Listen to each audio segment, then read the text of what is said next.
დღეს ვსაუბრობ ერთ-ერთ უსერიოზულეს საკითხზე. ეკონომიკა როგორ ეხება ჩვენ ყოველდღიურ ცხოვრებას და სტუმრად ყავს ფრიად საინტერესო ადამიანი გიორგი ბაქრაძე. ეკონომიკა სწავლობს ადამიანის ქცევას. სულ სიღრმეებში რომ ჩავიდეთ და იგი იწყება საიდან იმასშობ, ეს არის ადამიანის ქცევა და ძირითადად როგორ რეაგირებს ჩვენ სტიმულებზე. მოგთხოვდი რომ გადამთავრდა რომ რაღაც ხალხი უფრო ჰუმანური გაახდა. მოგთხოვდი რომ დამთავრდა იმიტომ რომ ეკონომიკური სტიმულები აღარ არსებობდა ბუნების ყოველთვის. და კითხეს რომ აი კარმა რა არისო და ეს ანსარის ბოლბალი და რაღაცა და მაგრამ ხარ რომ აი წარმოიდგინე შენ ხარ ეკონომისტია. შენ თუ ხარ რომ კარგი ეკონომისტიო, რაღაც კაი კვლევები გაქვს, კაი PhD სტუდენტები გყავს, იმათ კაი კვლევები გაქვს, გაზარდე ხალხი, შემდეგ ცხოვრებაში იქნება ფიზიკოსი. Potential პროდუქტი ეს არის ყველაფერი ის, რასაც ქვეყნის შიგნით უშვებ დროის გარკვეულ პერიოდში. რო აი ბუღალტერია რასაც ახსენე კომპანიის ჭრილში რო შეხედე როგორც კომპანიის წლიური ანგარიშგება, იმიტომ რომ შენ გიტყვი რომ პერიოდზე ვითვლით თამაშებს, მაგრამ ანუ სინამდვილეში გამოდის როგორც კომპანიაზე გვაქვს ანგარიშგება და კომპანიის იგივეა ქვეყნის. ეროვნული ანგარიშები ჩვენთან არის, ხო? ჩვენთან ამბობენ რომ აი მაღალიც და არის და ხალხი ამბობს რომ ჩვენ ვერ ვატყობთ ამ მაღალს დას. ეკონომიკაში ყველა კითხვაზე ერთადერთი პასუხი არ გააჩნია.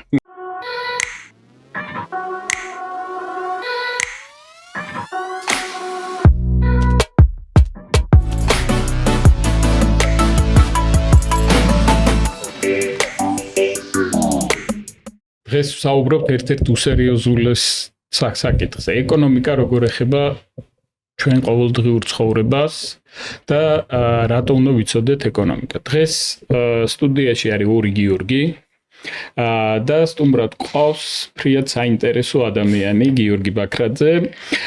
გიორგი ბაქრაძე არის დღეს წარმოდგენილი როგორც ეკონომისტი, ასევე მას აქვს უდიდესი გამოცდილება როგორც ერთ წამყვან უნივერსიტეტებში ლექტორს, ასევე როგორც მარეგულირებელს და ასევე როგორც კომერციული სექტორის, კომერციული ბანკის წარმომადგენელს. და აქვე მინდა აღნიშნო, რასად როდის ვინც უყურებდა, იქ იყო ერთ-ერთი გამორჩეული მოთამაშე, რომელზეც აი მშობლები რო ეუნებიან შვილებს, ხო იცი რომ აი ნახე როგორი შეიძლება იყოვან ასე შენ. აი და სხვა შორის სულ ვახსენებ ხოლმე რომ ესეთი ავტორიტეტები ძალიან კარგი არის. მე ბავშვობაში მინდა რომ გიორგი ბაქრაძე გამოსულიყო. მართლა გეუბნები. ძალიან კარგი. და დღეს ვსაუბრობთ ეკონომიკაზე. რა არის ეკონომიკა ჩვენ ყოველდღიურობისთვის რამდენად მნიშვნელოვანია და რა უნდა ვიცოდეთ ყოველდღიურობაში ეკონომიკის შესახებ და ძალიან საინტერესო რაღაცებზე ვისაუბრებთ, რომელიც მეც მაინტერესებს ძალიან და სალამი, მადლობა მოწვევისთვის, რეკლამისთვის.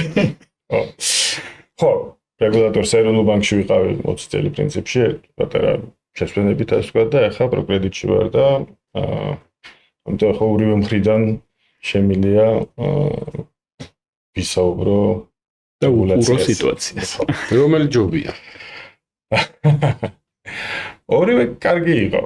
სულ სხვადასხვა არის ცხადია რეგულატორში მუშაობა, სხვა გამოცდილება და კომერციულ ბანკში სხვა გამოცდილება. ანუ ერთი ზუსტად ითქვას რომ ორივეში ძალიან კომფორტულად ნოთავს და ძალიან რომელი უფრო საინტერესო?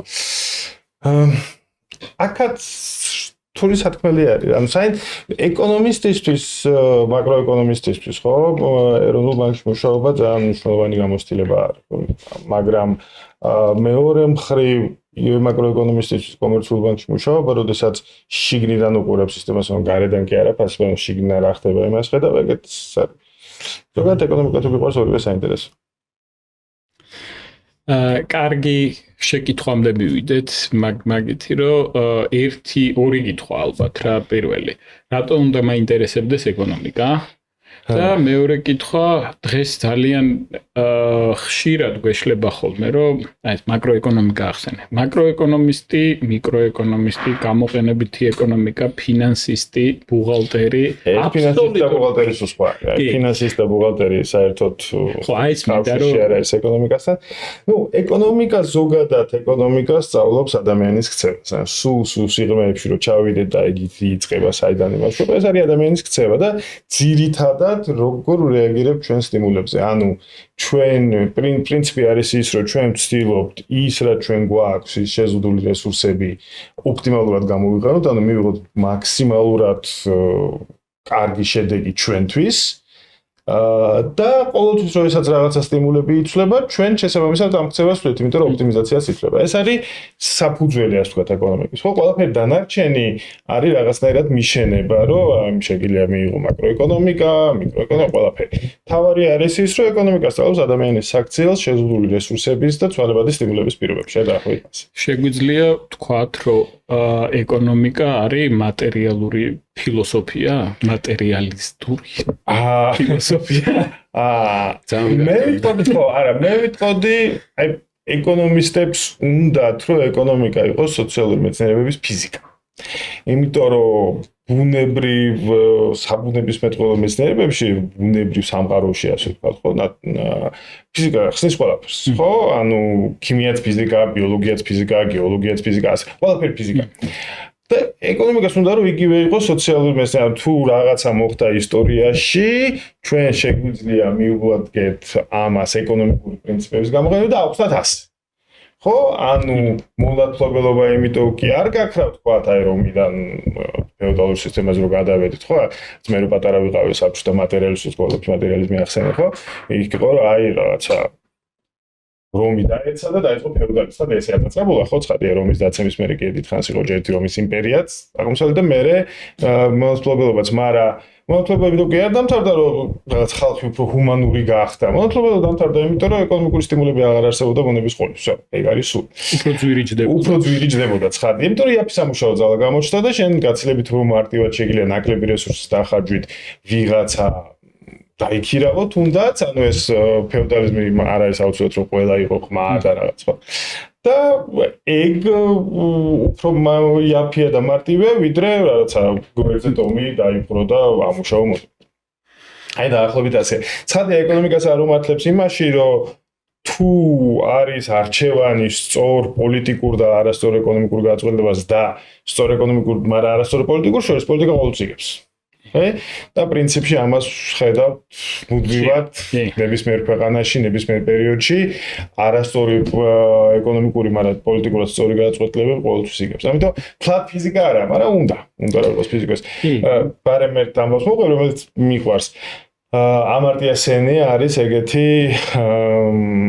ნობელის პრემიის ლაურეატი ეკონომიკაშიც, development economics-ის გურუ და გურუა მათ შორის იმიტომ რომ ინდოეთიდან არის, ოღონდ ძალიან დიდხანს იყო ჰარვარდში, ეხაც მეგონი ჰარვარდში არის 90 გაცილებული. სწორად მახსოვს კინოც გადაიღეს მასზე.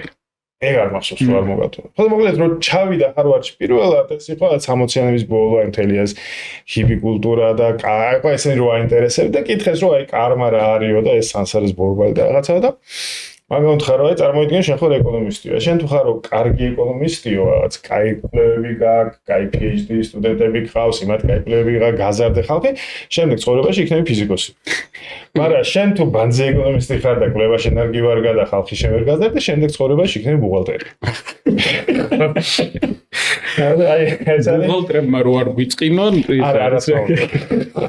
უმაღლესი განათლებულ ადამიანებზე არის საუბარი და downgrade არის და upgrade არის ფიზიკოსობა.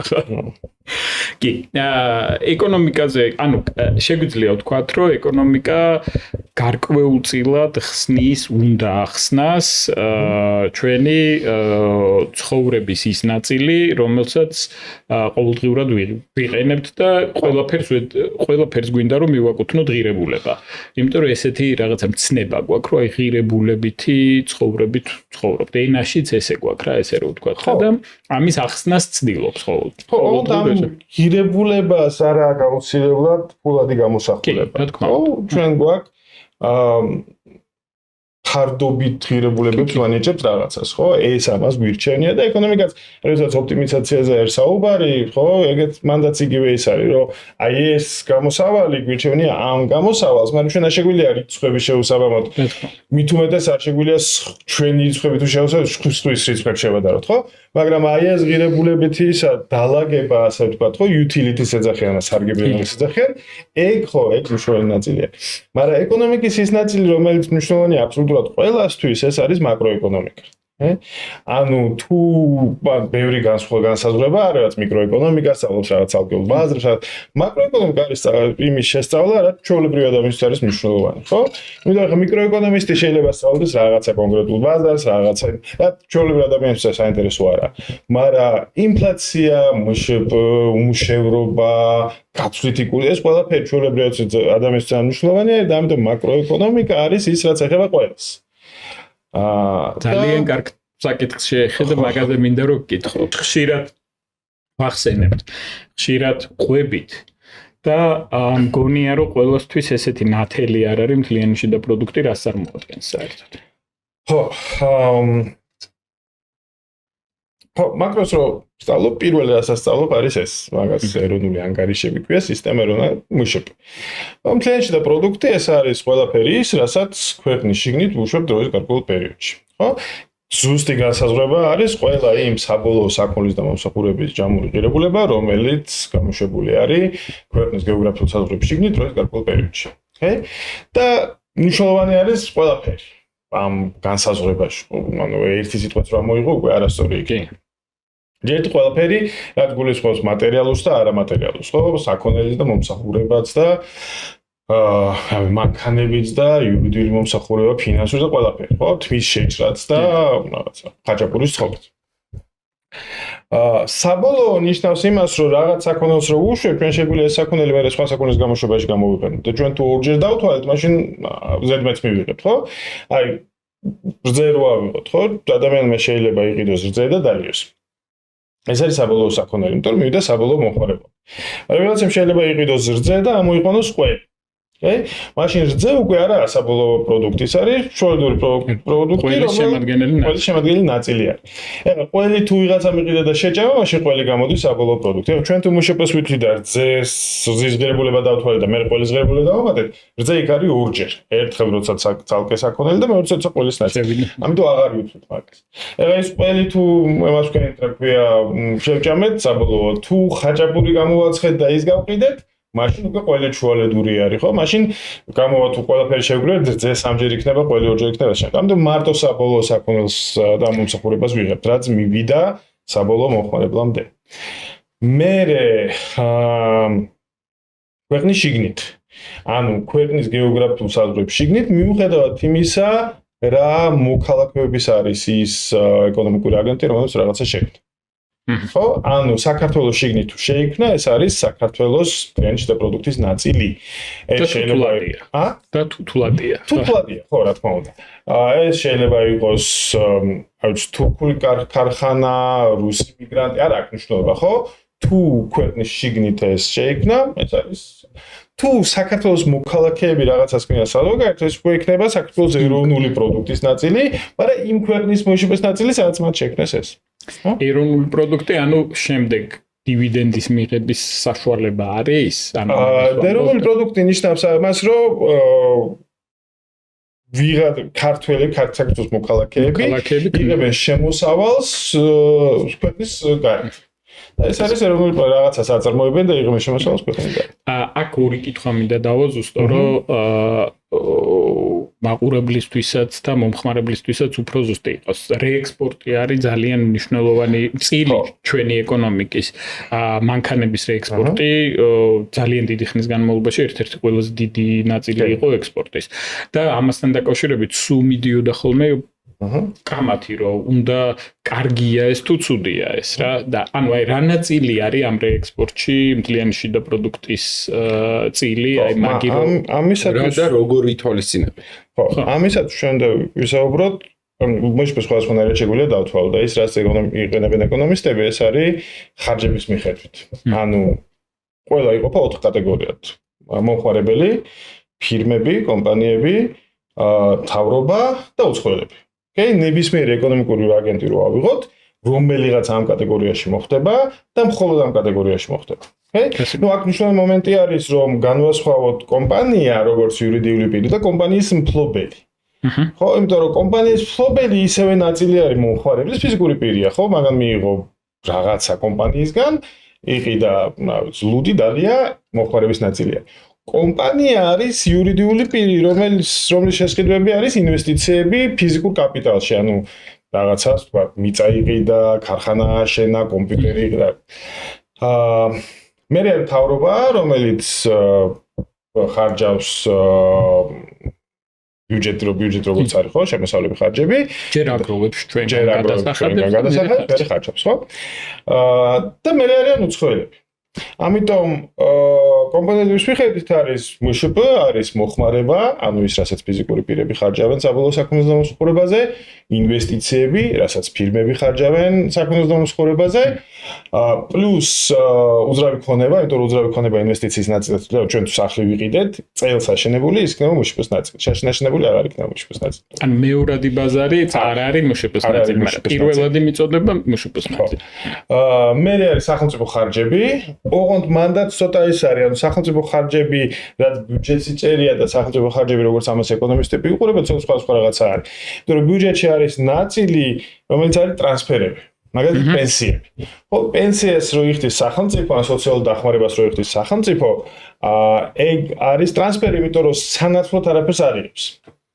ხო, ეს არის უბრალოდ ფულს აძლევს ან ვიღაცას ვისაც უჭირს, ან ვიღაცას ვისაც დაპირდა, რომ ესაც ის სამუშაო ძალის ნაწილი იყო, შესაბამისი ასაკის და მე გავიდა პენსიას, ხო?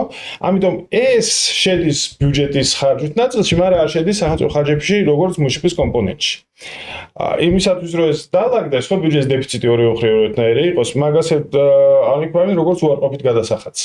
ანუ გადასახადი არის ჩვენ ვაძლევთ სახელმწიფოს და ის თუ გვაძლევს რაღაც უკან უარაფროთ, ხო, ეს არის უარყოფითი გადასახადი, ხო? ანუ როგორც წესი გადანაწილება ხდება, ხო? ჩვენ სოციალური დახმარება და პენსია ნაწილი ვიხდით სასამოსლო გადასახადს, ამ სასამოსლო გადასახადს ნაწილი მე მიდის პენსიებს და სოციალურ დახმარებას და ასე. და მე არის წმინდა ექსპორტი, რომელიც არის ექსპორტს მინუს იმპორტი.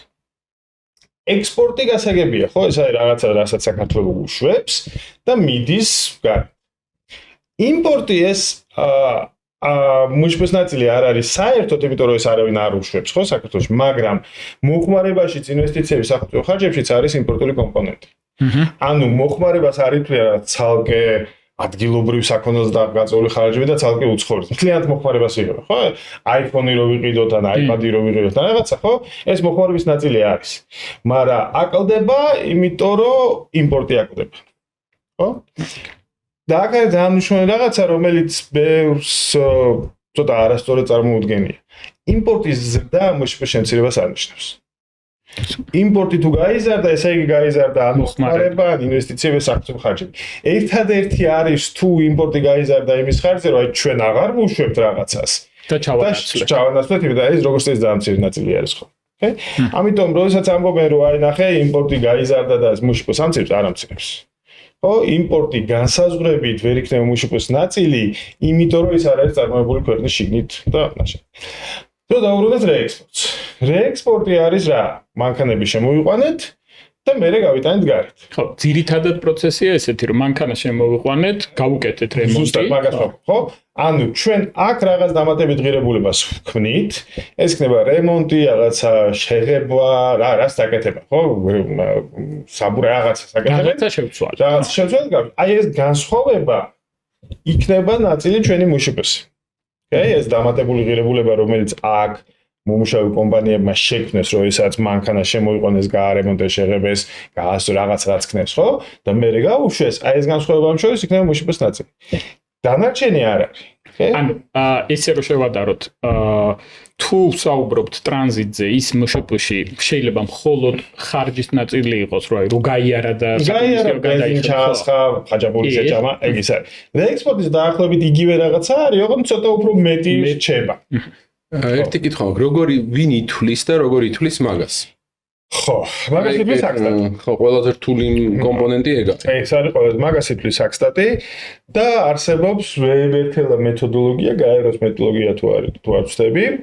მშპ-ს დათვლის, რომელიც არის საუკეთესო საშუალება ყველას გირჩევთ, უძილობა თუ გაწუხებთ, პირველივე გვერდის მიერ. მართლა ძალიან ძიმე წასაკითხია. ამიტომ რო გითხრა ღრმად ვარ ჩახედული მეთოდოლოგიაში, მაგრამ ვიცი ხალხი და ეროვნულ შვილებსა ვმუშაობდი, ჩვენ გქონდა შეხვედრა საკუთარ თანამშრომლებმაც და იმათ რაღაცები აგვიხსნეს კაიხნის წინ იყო უკვე ხნის წინ და ამას აკეთებს საქსტაი და ამას ითვლიან და მუშპარ და რთული დასათვლელი ამიტომ სტანდარტულად თან კვარტალში და წელიწადში კვარტალზე უფრო ხშირად მაგალითად აი ახლა ივნისში დაიდო პირველი კვარტალის მონაცემები ხო ანუ რაღაცა ორ თვე ნახევრის დაგვიანებით ხდება ხოლმე იმიტომ რომ თელის მონაცემები და შეაგროვა და ამუშავო რთული პროცესი არის მაგრამ ხო ნუ ჩვენთან ხოჯეს ის მინდა თქვა რომ სულ რაც მე ვმუშაობ, სულ მიწევს სტატისტიკასთან ცხადია. კი, ეხლა ყველას მიწევს. და ხო, მაგრამ ამასთან ხშირად მიწევს სხვა ქვეყნების სტატისტიკასთანაც კავშირი. რეგიონში ჩვენაირი კარგი სტატისტიკური სააგენტოებიც არ აქვს. ხო, მაგაზე ცალსახად შემიძლია თქვა, რომ სტატისტიკის დეპარტამენტია, ხო, მე მგონი თუ სტატისტიკის ეროვნული სამსახურია ახლა ეროვნული სამსახური იცვლება მაგის სახელი ხანდახან ეროვნული ბანკი და ფინანსთა სამინისტრო საგადასახადოების შეგროვების ნაწილში ცალსახად შემიძლია რომ ერთ-ერთი შეხებაც გვაქვს, მაგრამ სამაგალითო არის იმ თვალსაზრისით, რომ ანუ მიზნობრიობაც ძალიან სტრატეგიულადაც ძალიან სწორად არის და აღსრულების ნაწილშიც ყოველთვის ერთ-ერთი კი და ყველაფერი დროულად არის და ხო. ხო და ესე იმაშუება, ანუ არის ვებერთელ მეთოდოლოგია არის, რომელიც ხალხი რომელიც ამას აგროვებს, იმიტომ რომ მთელი ქვეყნის მასშტაბით ხდება მოსმენების შეგროვება და ესე ერთი რამ მაინტერესებს ცი, ანუ ვიღაცა ითვლის ამას, როგორც ჩანს, ბევრი დრო ჭირდება და რთული მეთოდოლოგია, იმიტომ რომ 2 თვე მოუნდნენ 3 თვის დაკვრას. ხო. ვიღაცა ამოწმებს. წელიწადი არ მოუნდნენ. რო შეხვიდე ახლა და ამოღება რო დაგჭირდეს, შეიძლება 1 წლის წინანდელი ამოიღო.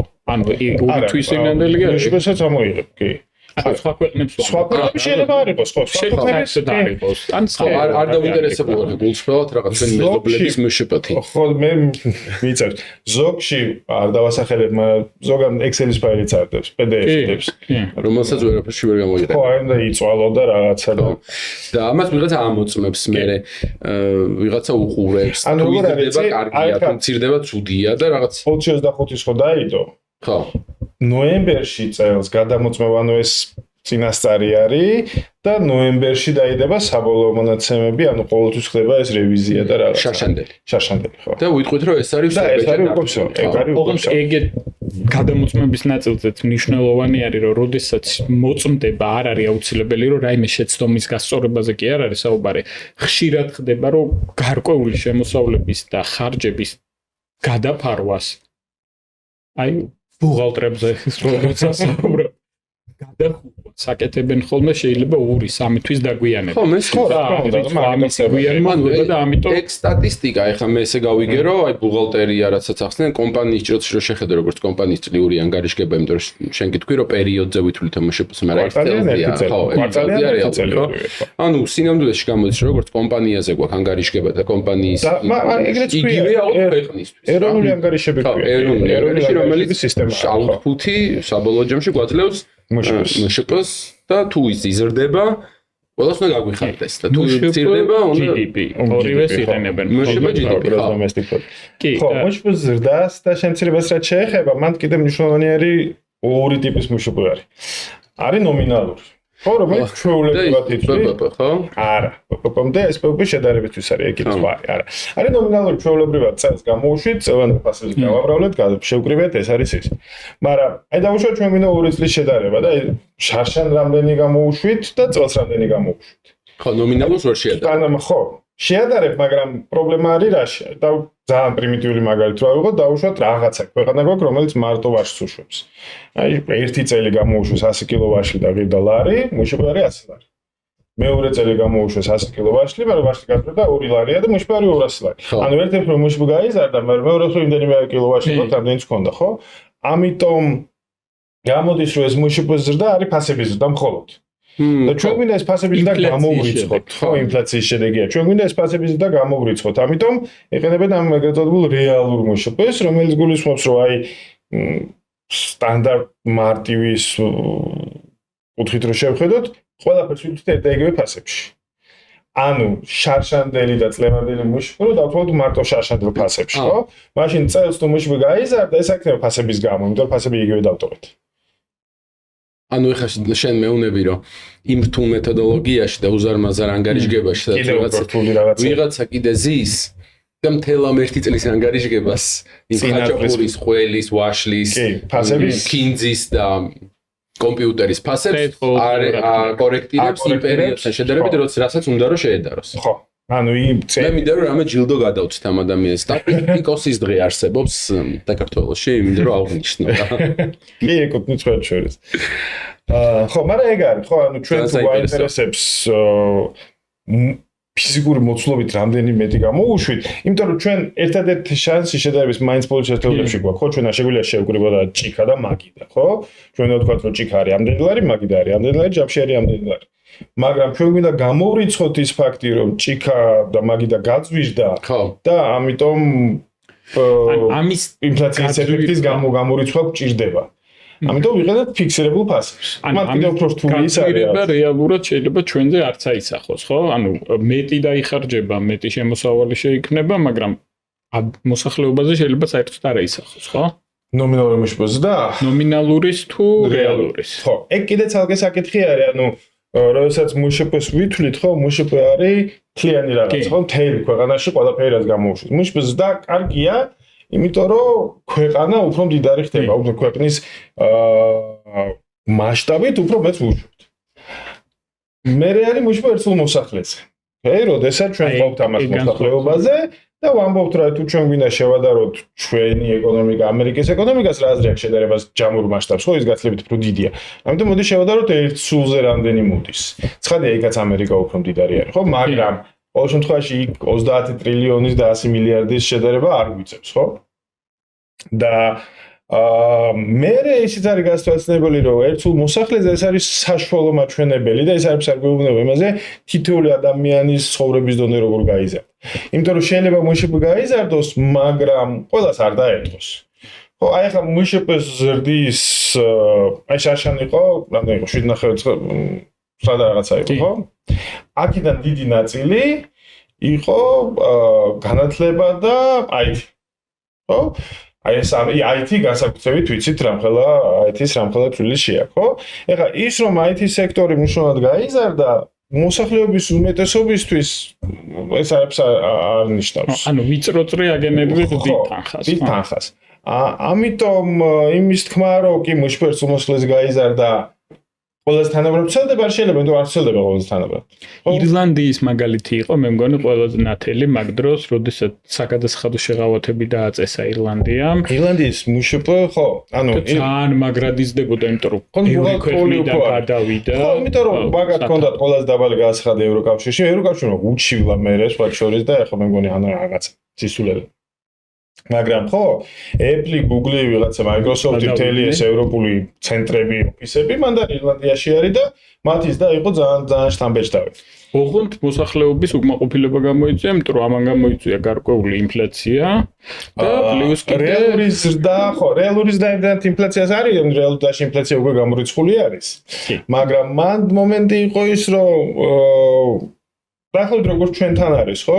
ჩვენთან ამბობენ რომ აი მაღალი ზრდა არის და ხალხი ამბობს რომ ჩვენ ვერ ვატყობთ ამ მაღალ ზრდას. და ეგ ლოგიკური არის. გრძელვადაში ხო მაინც აისახება თითოეულ მოსახლეობას. გრძელვადაში აისახება. ჩვენ ანუ ძალიან რთული არის წლიდან წლამდე შედარების გაკეთება, იმიტომ რომ სულ 10% იზრდებოდეს მშპ-ს უმოსახლეს ყოველ წელს. ყველა ადამიანისთვის 10% შემოსავლები არ გაიზრდება სამწუხაროდ. მაგრამ ჩვენ თუ შევადარებთ, ვთქვათ, 20 წლის ვადაში, ან შევხედავთ სხვა რაღაცებს. მაგალითად, მე მიყვარს ეს მაგალითი. აი 2000-ების დასაწყისში, 2001-ში, 2-ში ონლაინ ვაჭრობა უკვე არსებობდა, Amazon-ი უკვე არსებობდა, eBay უკვე არსებობდა და პრინციპში აქაც შეგვეძლო Amazon-იდან რაღაცების გამოწერა. უფრო ძვირი იყო, ცხადია, მაგრამ ჩამოდიოდა. მაგრამ მას არ იყო საკმარისი.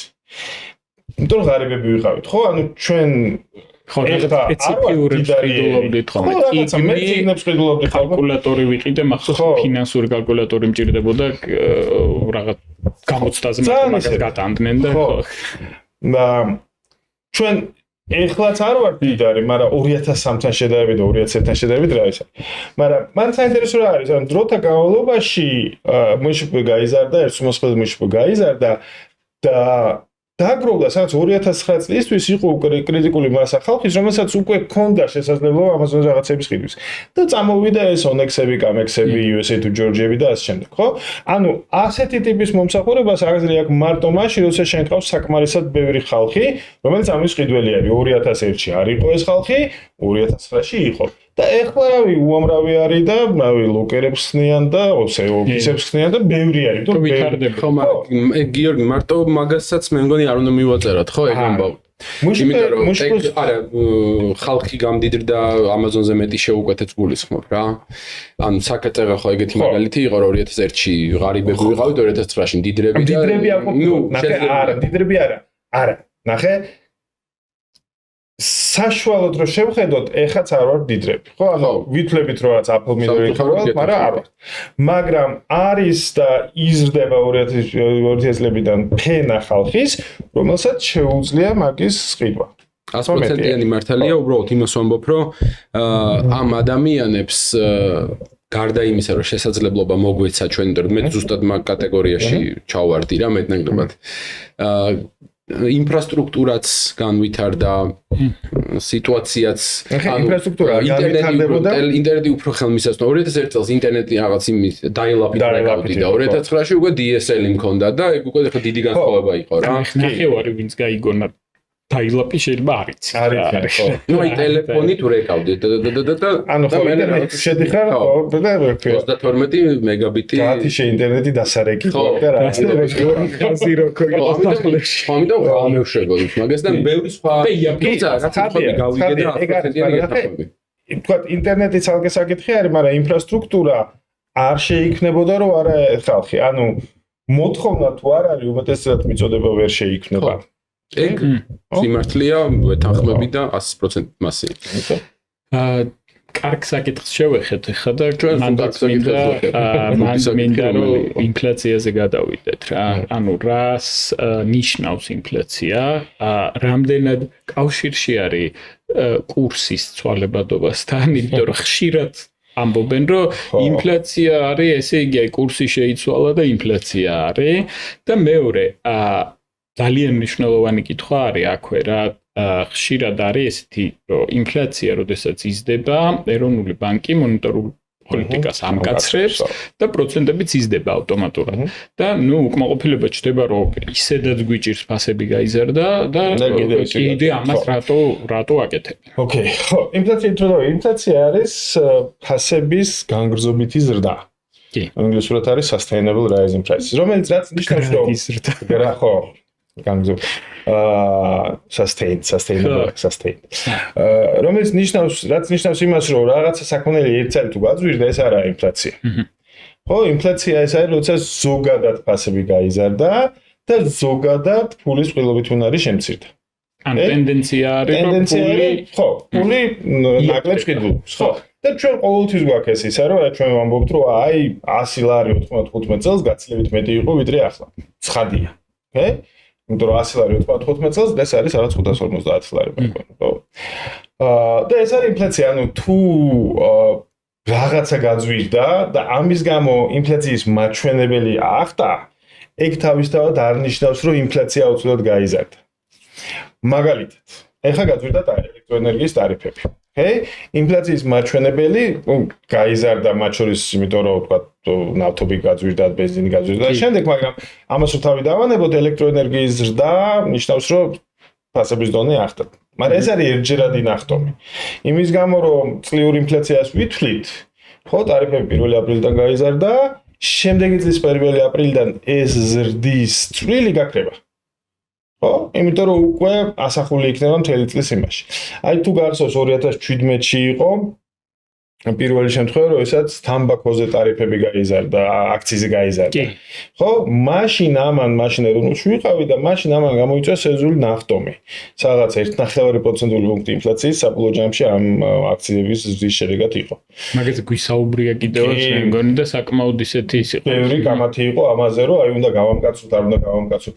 არ უნდა გაემკაცრებინა ეროვნულს მაშინ, იმიტომ რომ ეს არის ჯერ ერთი ეროვნული თუ გაამკაცრებს პოლიტიკას აქციის მაგის გამო არ შემცირდება.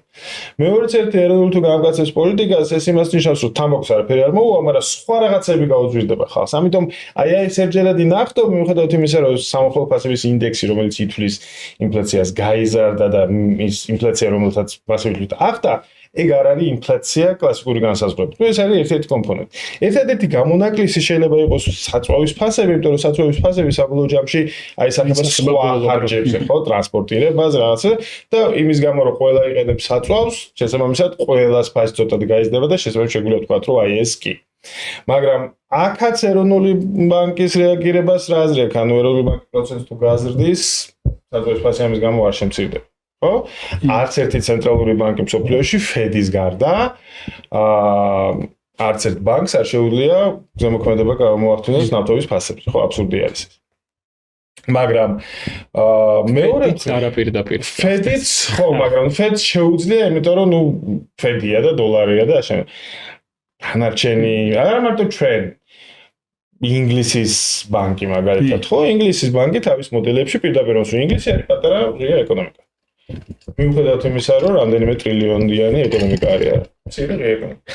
ხო და ამიტომ აი ინფლაციაში მნიშვნელოვანი არის აი ეს მომენტი, ხო? ერთი არის თუ როგორ იცვლება ინდექსი, მეორე არის რის გამო იცვლება. ხო, თუ ეს არის რაღაცა ფაის ერთჯერადი ნახტომი, ეს არა ინფლაცია. კი, ან შინაარსობრივად თუ გვინდა რომ ზუსტად თუ გვაინტერესებს რომ ინფლაცია რო გაიზარდა, რამდენად შემეხება პირადად მე და რამდენად მეხება მე, შევდივართ სტატისტიკის სამსახურის ვებგვერდზე და ვნახულობთ ინფლაციის მაჩვენებლებს, რომელი პროდუქტები და რომელი მომსახურებები გაიზარდა უფრო მეტად და რომელი უფრო არა. მან კიდევ მნიშვნელოვანი მომენტი არის, რომ ინფლაცია სამოხელო ფასების ინდექსი, რომელიც ითვლება როგორც შენიღებ კალათას და კალათის ფასებს ადარებს სხვადასხვა პერიოდში, ხო? ეს კალათა არის საშუალო სტატისტიკური მომხმარებლისთვის. რაც იმას ნიშნავს, რომ შეიძლება არ არსებობდეს ადამიანი, რომლის კალათა ზუსტად ემთხვევა საქსტადის კალათას. ხო, ხან სიგარეტი როდესაც შედის ამ კალათაში ხო, არამწავილებისთვის უბრალოდ ხო, ანუ ზოგადად სიგარეტი შედის რომ კალათაში. კი. შედის. 300-მდე პროდუქტი შედის, არის 12 კატეგორია, ყოველ წელს იცვლება, იმიტომ რომ ყოველ წელს ჩვენი კალათები იცვლება და იღება ეს საშუალო. რაც იმას ნიშნავს, რომ ჩვენ თუ შევხედეთ ინფლაციას, რომელიც არის თქვა 5.8% არის ივნის ინფლაცია. და აქედან თუ სწორად მახსოვს 1.92% პუნქტი არის საკვები. თუ ჩემ კალათაში საკვები პროდუქტების წილი უფრო მაღალი არის, ვიდრე საშუალო სტატისტიკაში, ხო, სადაც 30% არის 33% არის კლიენტი. მაგრამ რაც უფრო ღარიბი არის ადამიანი და შინამეურნეობა, მით უფრო მეტ ხარჯებს, მით უფრო მეტი წილი მის ხარჯებისა არის საკვები პროდუქტები. ეს არის ენგელის კანონი, იყო ეგეთი ერნსტ ენგელის სტატისტიკოსი, რომელიც დააფიქსირა, რაც ვიკვლევდა დემოგრაფიას გერმანიაში მე-19 საუკუნეში და აღმოაჩინა, რაც უფრო ღარიბი არის ოჯახი, მისი ხარჯების მით უფრო დიდი წილი მიდის საჭმელს. ხო, რაც ლოგიკურიც არის რაღაც. რაც იმას ნიშნავს, რომ თუ საშუალო სტატისტიკური სამოხელო ფასების ინდექსიდან 1.92 მოდის საკვები პროდუქტი და არის შესაბამის 5.8, რაც უფრო ღარიბი არის, მით უფრო მაღალი ინფლაცია იქნება მისთვის. იმიტომ რომ საკვები უფრო სწრაფად ზრდება, ჩვენ ნახე და მაღაზია მთელი კომისიები და შემდეგ იყო თუ გახსოვს და ეს უფრო მეტად აწובה ღარიბ მოსახლეობას და მათთვის ინფლაცია არის უფრო მაღალი. აქაც ზოგადად სტატისტიკის ძირითადი პრობლემა არის, ანუ ძალიან რთული არის ყველაფერი არის საშუალო სტატისტიკური, ხო, საბოლოო ჯამში. მაგრამ ძალიან რთული არის მე ახსნა, რომ აიცი, აი ჩვენ ამას ვითვლით და ის გეუბნება, რომ ჩემი კალათა გასაგებით რომ ძვირი არის, ხო? როგორ უნდა განასხვავო. ამიტომ საქსტაც კალკულატორის აქვს. კი. შენ შეგიძლია და შენი კალათა შეგიძლია შეიყვანო, თუ იცი შენი წილები რა არის და ეს გეტყვის უშუალოდ შენი ცხოვრება როგორ გაძვირდა შესაძლებლად შედარებით საშუალო.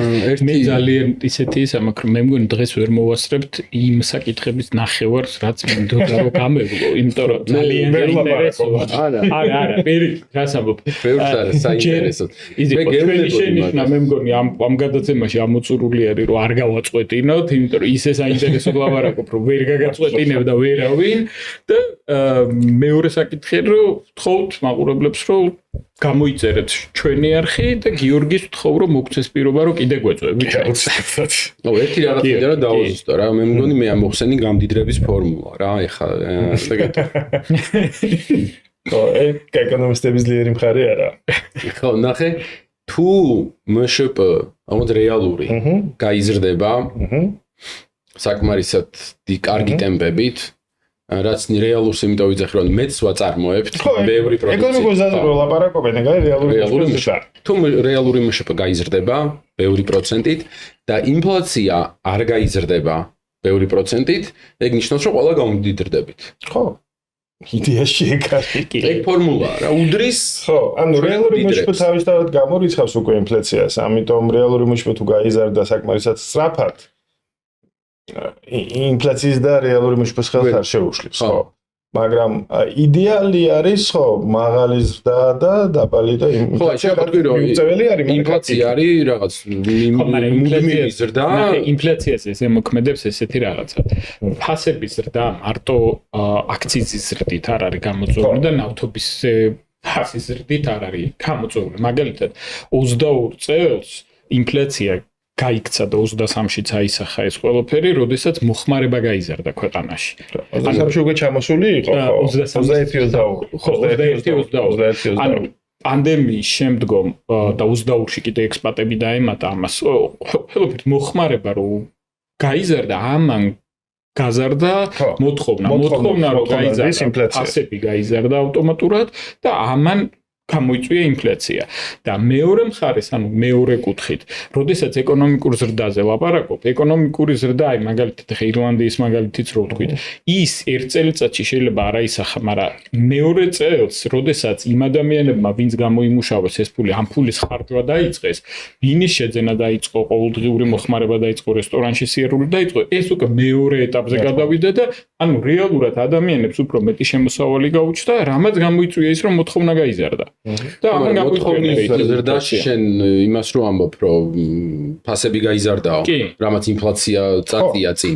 მოთხოვნა ხო ის პროდუქციაზე გაიზარდა. უფრო მეტი პირობითად უფრო მეტი რაღაცა გამოუშვით. თუ ვუშვებთ. ანუ ეგ ნიშნავს, რომ რაც უფრო მეტ რაღაც მოთხოვნა არის, მეტი პროდუქციის წარმოება გჭირდება, რაც ნიშნავს, ეს ანუ ინფლაცია რაღაც საეჭოდა. ინფლაცია შეიძლება მოხდეს ორი იმიდან, ანუ მოთხოვნის ზრდა არის, აი ყველამ ანუ მოთხოვნის და შემოსავლების ზრდა არ ჭირდება. ყველა უბრალოდ მაგარი ოპტიმისტი გახდა. ხო, და დაიწყო ხარჯვა შედარებით იმასთან, რაც აქამდე ხარჯავდა. ხო? ეს იმას ნიშნავს, რომ მოთხოვნა გაიზარდა და ინფლაცია გამოიწვევს. არა, ეს გამოიწვევს ინფლაციას. მაგრამ ინფლაციაც ხო იწვევს მე ჩქარ ხარჯვას. მაგალითად, თუ უძრავ გქონებაზე იზრდება ფასი, ხო, მაგრამ შემთხვევაში დღეს გინდა რომ ხო, ცხადია, ხო, იმიტომ რომ შენ გინდა რომ მანქანაზეც იგივე არის და სხვა დოლარებიც იგივე არის, ხო, შენ თუ ელი დოლარის გამყარებას, შენ გაიქცევი დღეს ელი დოლარს და დოლარი დღეს გამყარდება, ლარი დღეს გაუფასურდება, ხო? ანუ მოლოდინების მომენტი ძალიან მნიშვნელოვანი არის, ხო? მაგრამ ზოგადად მოთხოვნა არის მოკლებადიან პერიოდში ძალიან მნიშვნელოვანი ფაქტორი ინფლაციის. ჩვენ თუ რაღაცა მიზეზის გამო მოთხოვნა გაგვეზარდა, ჩვენ უფრო მეტი სყიდვა გვინდა და შესაბამისად სანამ გამოშვება დაეწევა იმას, რომ ჩვენ უფრო სყიდვა გვინდა, ფასები გაიზრდება. ანუ მაგრამ არ მოვითხოვოთ. მეორე მხრივ შეიძლება, ანუ ეს არის ბევრი ვაწარმოო. ეს არის ეგრეთ წოდებული demand pull inflation, როდესაც მოთხოვნა. არა არის კიდე cost. კი. როდესაც აი ის რაც იყო პოსტპანდემიურ პერიოდში, პანდემიის და პოსტპანდემიურ პერიოდში, ეს ტრანსპორტირების ხარჯები გაიზარდა მაგალითად, ხო? ანუ მან ხო როგორ იყო, ანუ ჩვენთან ერთი ძალიან ბევრი ობიექტი დაიხურა, რაც იმას ნიშნავს, რომ მთელი აი ეს თუნდაც შემცირებული მოთხოვნა გაცილებით ნაკლებ ობიექტზე გადავიდა. და მეორე ის რომ ტრანსპორტირება გაძვირდა. ამიტომ ამანა გაზარდა ფასები ყველგან. ჩვენთან ინფლაცია იყო პიკზე 19 იმ პერიოდში და მაგალითად ბალტიისპირეთში 20 მეტი იყო. კი. ხო? 22 იყო ლატვიაში თუ არ ვცდები, რაღაცები. ლატვიაში იყო, ხო, 22. ჩეხეთში იყო 17. ჩვენი 13.9% ინფლაცია. გამორჩეულებიც კი არ ვიყავით, ხო? ამიტომ ეგ მომენტიც არის. აი ეხლა რაც ხდება, ხო, ეგეც დაკავშირებული არის ამ ხარჯების ნაწილთან. ანუ საუბარი როდესაც არის რომ ინფლაციაზე ზემოქმედებს როგორც შიდა ფაქტორები, ასევე გარე ფაქტორები, ზუსტად ეგ არის, ხო? ანუ გარე ფაქტორებმაც პირდაპირ შეიძლება იმოქმედდეს, იმიტომ რომ თვითღირებულება გაგიზრდება პროდუქციის და სულ რომ მოხმარებაც არ გქონდეს, ის მაინც ძვირია. და მან მნიშვნელოვანი არის ის, რომ ფასები არის ხისტი, ანუ არსებობს ის მოსაზრება იცი, რომ ინფლაცია მარტო მოდის იქიდან, რომ მეტი ფულია. არა, იმიტომ რომ იგივე რაოდენობით ფული რო იყოს, ფასები მაინც ხისტი არის და შენ თუ ხარჯები გაგეზარდ, შენ ხო მაინც იგივეს ყიდულობ, ხო შენ არ იტყვი უარს რაღაც ყიდვაზე, მარტო იმიტომ რომ რაღაც პური გაძო მოკლებადიან პერიოდში მაინც. ამიტომ ინფლაცია შეიძლება გაიზარდოს ხარჯების ზრდის გამოც, ну ისევე როგორც რა თქმა უნდა, ანუ საწვავის მაგალითზე რო თქვა, რა საწვავის ფასი რო გაიზრდება, ის აისახება ინფლაციაში, თეორიულად შეიძლება 100 ტონის მაგივრად გამოვიყენოთ 95 ტონა ქვეყანაში, მაგრამ ფასი მაინც გაიზრდება და ინფლაციაში მაინც აისახება. თუ ფასი გაიზრდება, საბოლოო პროდუქტზეც შემოტანის ხარჯიც გაგეზდება, დისტრიბუციის ხარჯიც გაგეზდება და შენი ტრანსპორტირების ხარჯიც გაგეზდება რა რეალურად.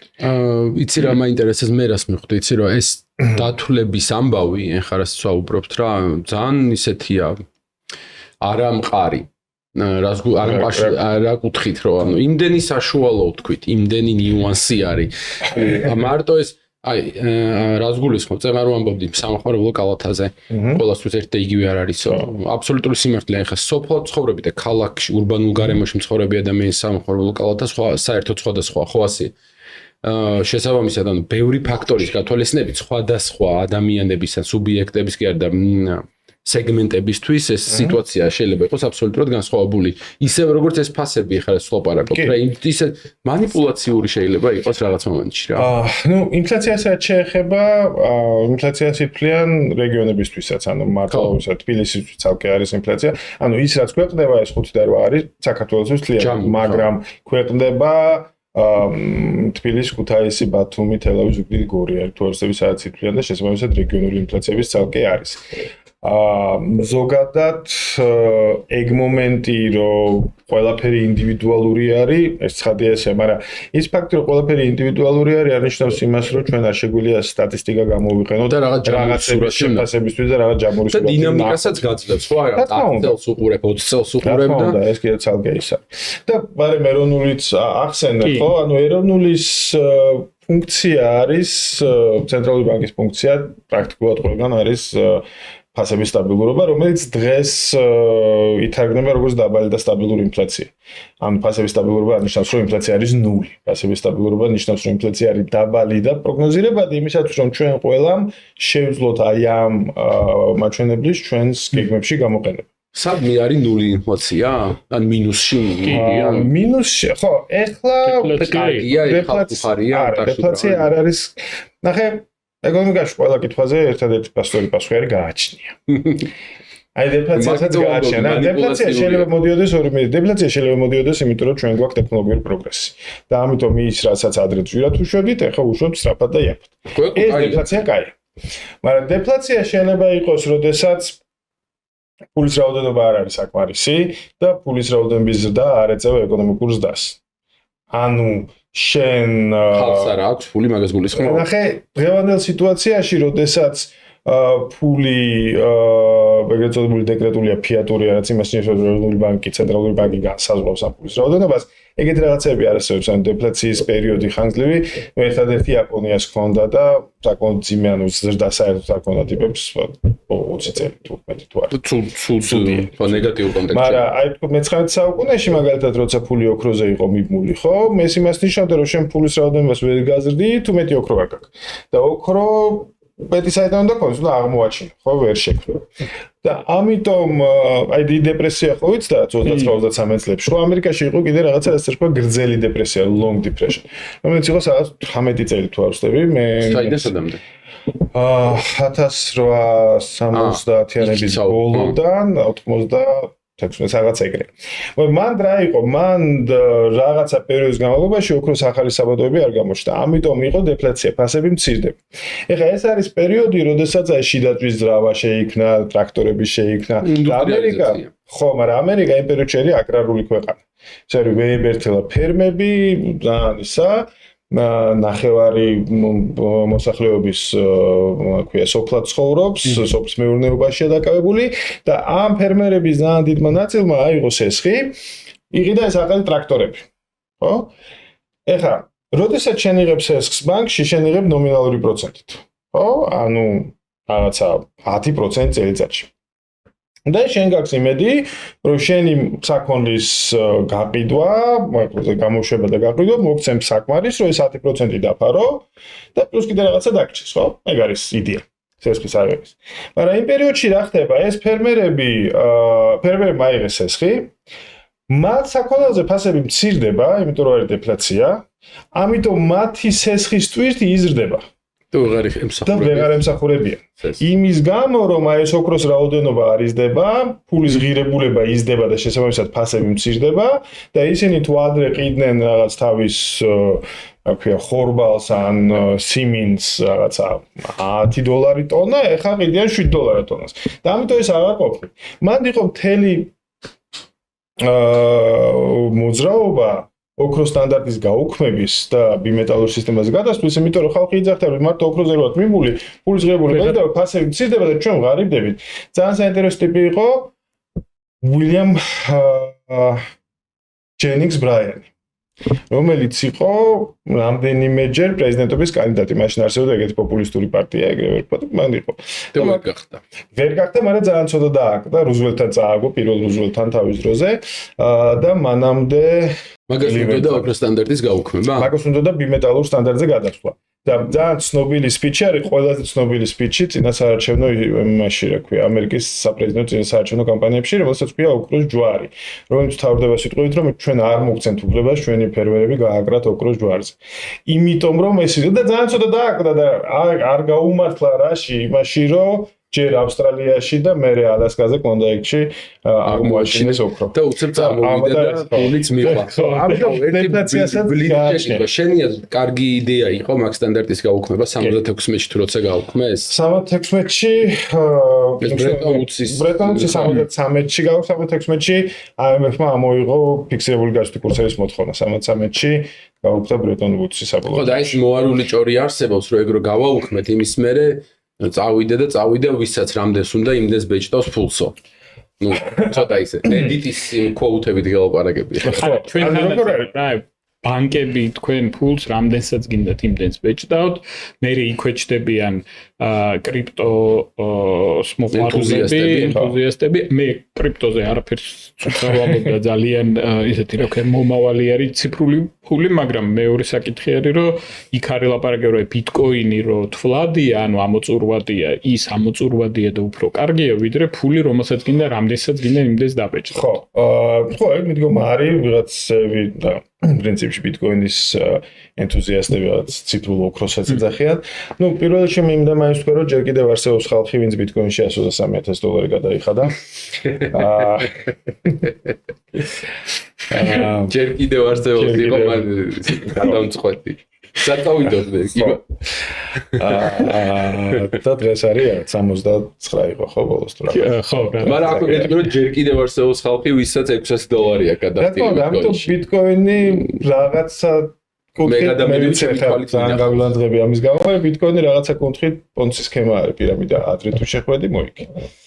თუ ანუ ეგ ადრე როდისაა ეგ არის გადამწყვეტი თორე. ნუ აი ყველაზე დიდი სინანული რაც მე მაგ ჩემ წარსულთან დაკავშირებით არის, რომ რაღაც 2010-11 წლებში სპამი მოდიოდა იყიდეთ 1000 ბიტკოინი $100 და რა თქმა უნდა არ ვიყიდე და დროის მანქანა რომ მქონდეს რა თქმა უნდა ვიყიდე, მაგრამ ნუ მიუხედავად ამისა პირველ ეტაპზე ჩვეულებრივ კომპიუტერში შეგეძლო მაინინგი დაგეწყო. კი, რა თქმა უნდა. და ბევრია მაინინგებდა თბილისში მათ შორის ისე ხელნაკეთი იმებით რა. Anyway, რო დაუბრუნდეთ იმას შეუულია თუ არა, რა თქმა უნდა, თუ არიცი რა უნდა გააკეთო, ან არ გადარდებს, ან რობერტ მუგაბე ხარ და აბეჭდინებ ცენტრალურ ბანკ ფულს, რა თქმა უნდა, მას ჰიპerinfляცია მოყვება. მაგრამ საქმე იმაშია, რომ დღეს პრინციპში მონეტარული პოლიტიკის თეორია კარგად არის ცნობილი. რა როგორ უნდა გააკეთო და ის რომ ხა პრინტერი არ უნდა ჩართო და არ უნდა იმასაკნა, ეს იდეაში ყველა მიცის. და რა ხდება, როდესაც ყველა ისევ იმდეს ბეჭდავს, რომ ამის მაგალითებიც გვაქვს, ხო? ვენესუელა არის ახლა ბოლო მაგალითი და ზიმბაბვე მან და თუნდაც საქართველოს კუპონები ხო.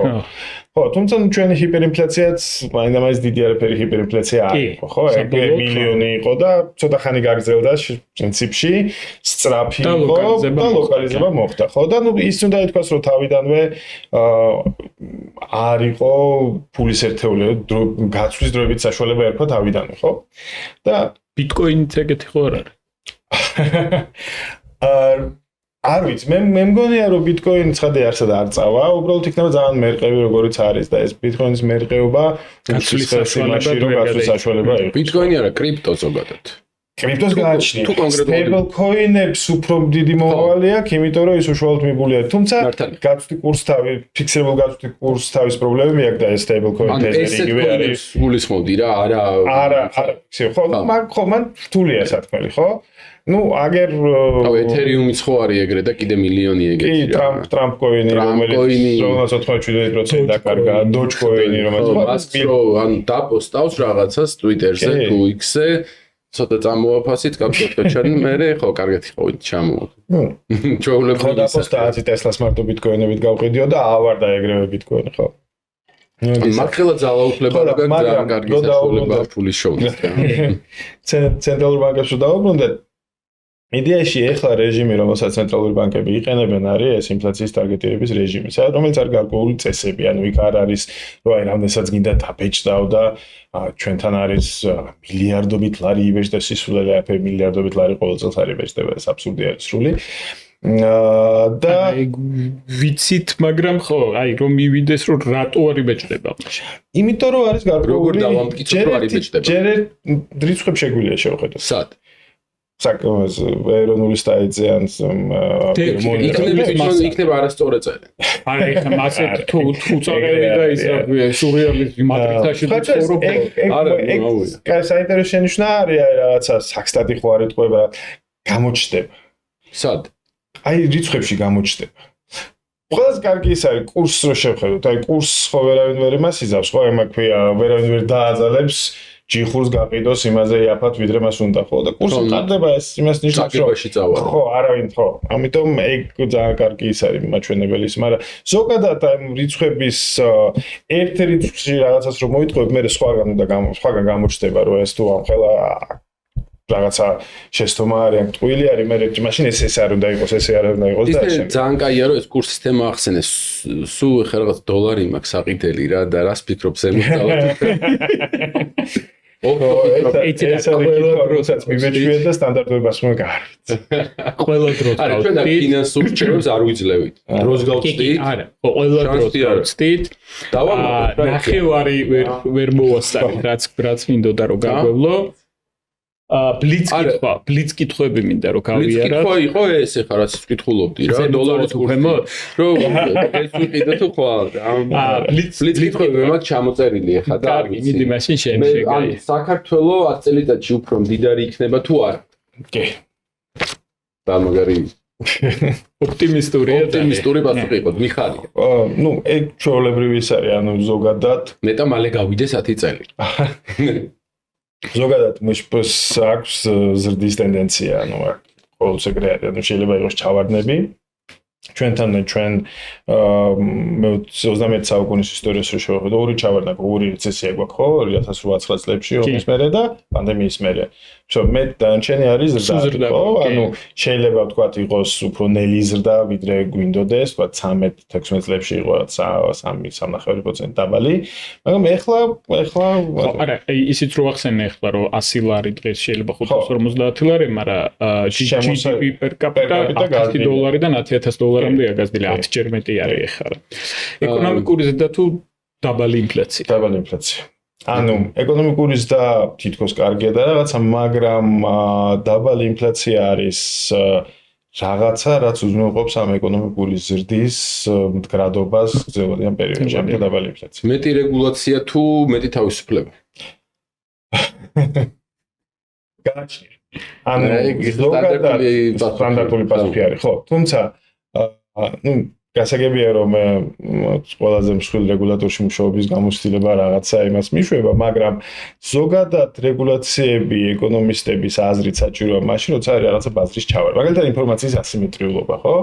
და ამ შემთხვევაში რეგულაცია საჭირო არის.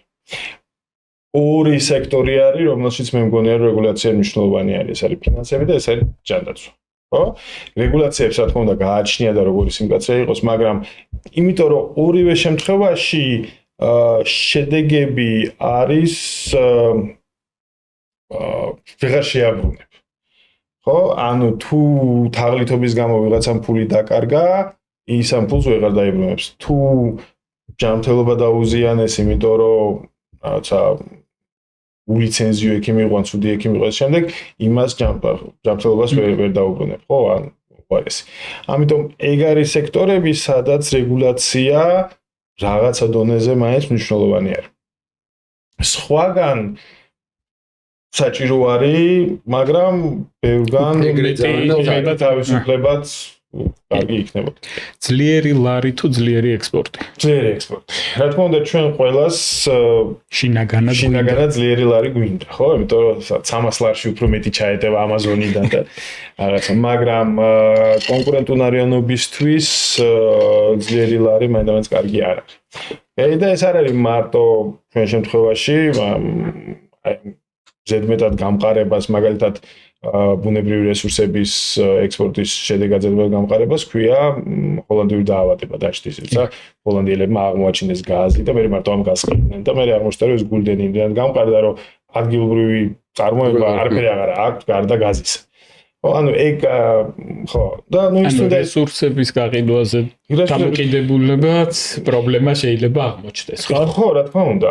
რა თქმა უნდა და არ მარტო ხო ჰოლანდიისთვისაც კი ეს პრობლემა აღმოჩნდა, რომელიც რაც დემოკრატიული ძლიერი ეკონომიკა რაც შემდეგ ხო. შვედეთმაც ხო შეწყვიტა რაღაც მომენტში ნავთობის მოპოვება საერთოდ რაღაცა. ეგ არ მახსოვს. ნორვეგია აქვს კი. მან ვიკითხო. ნორვეგიამ ძალიან კარგად იმას აქვს და ნორვეგიას აქვს ეგ სუვერენული ფონდი, სადაც შედის ეს შემოსავლები, რომელსაც ხო გამოხსავკერო ეს ყოველდღიურ კმაყოფაში აღარ შემოაქვს საერთოდ. ნორვეგიელები ჭკვიანები ყოფილან. კი.